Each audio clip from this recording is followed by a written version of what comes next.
கொஞ்ச நாள் என்ன பண்ணலான்னு இருக்கிறேன், நெக்ஸ்ட் மந்த்ல இருந்து நானே டெம்போல போட்டு நானே ஊருக்குள்ள சேல்ஸ் பண்ணிடலாம். சரி.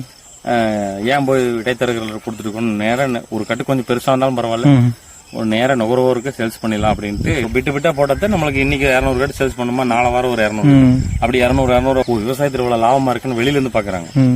நாமளும் விவசாயம் பார்க்கலாமா, எங்க ஒரு இருக்கிற காசை பிடிங்க ஒரு ஏக்கரை வாங்கி போட்டு போரை போட்டு சொட்டு நீர் மாட்டி எல்லாம் மாட்டி என்ன போட்டா என்ன விற்குங்கிறது தெரியும். நம்ம 100 ரூபாய்க்கு தக்காளி விற்குதா, உடனே போய் பார்த்தா நாத்து பண்ணையில பூரா தக்காளி நாத்தே போட்டு அப்புறம் ரோட்ல ஓட்ட வேண்டியது. இது யாரு தப்பு? விவசாயிகள் நம்ம தப்பு. வெயிலெல்லாம் தாங்கி பழகணுங்க.